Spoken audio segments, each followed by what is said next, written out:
Hi, thanks for joining me again. Today's Brain Buzz is about our upstairs brain and our downstairs brain.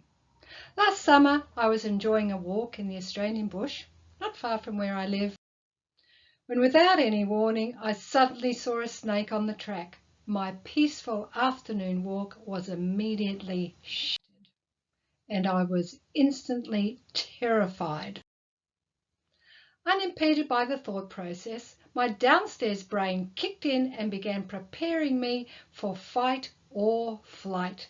My eyes dilated for super focus, my breathing became fast and shallow, and my pulse rate went through the roof.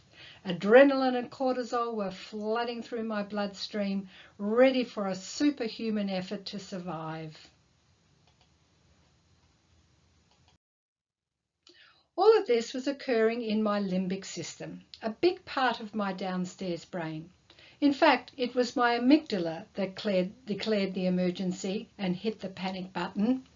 It takes its role as my survival officer very seriously, and like an overly sensitive smoke alarm that goes off if the toast is a shade on the dark side, it doesn't hesitate to declare an emergency and quickly prepares my body for the mother of all fights or a life-saving flight. If you know anything about Australian snakes, flight is definitely preferred over fight. But just in that moment, I was frozen to the spot, which is probably a good thing because it became very soon aware as my upstairs brain came online, because it's smart. It does take a little longer to come online and wind up, but my hyperfocus softened to see more broadly. My breathing and pulse rate slowed, and I was able to engage my super smart prefrontal cortex, which told me very clearly and in no uncertain terms that what I thought was a snake was actually just a stick. What an idiot.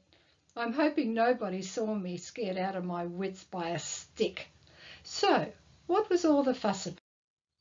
It turns out there is a special part of my frontal brain called the ventromedial prefrontal cortex, whose job it is to connect my emotional downstairs brain with my more logical and rational upstairs brain, just the way a staircase connects the bottom floor of our house with the upstairs floor.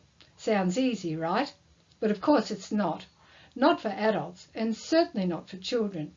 In fact, it is not until we are around 25 years of age that our upstairs brain is fully mature. Until that time, it's rather like there's a monster at the foot of the staircase roaring, "None shall pass." Children of all ages need to be taught and guided how to soothe the monster into submission. Then and only then can the rational upstairs brain come online and analyse the facts logically and calmly. In my case, it was to speculate as to whether the path ahead was a writhing snake pit or if my amygdala had fired up prematurely at a bunch of sticks. Children, as we know, become irrationally upset over a wide range of incidents. Don't waste your time trying to have a rational conversation with the monster guarding their downstairs brain.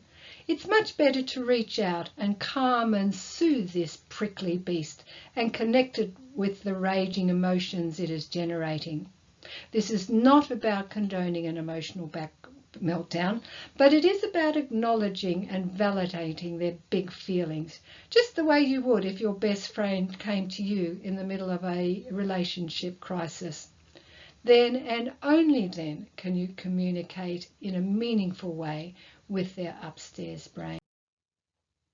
I hope you found this useful. Please like, follow and comment on my parenting Facebook page and visit my website for more resources and information. I'll be releasing my first book called Mindful Parent shortly, so stay tuned.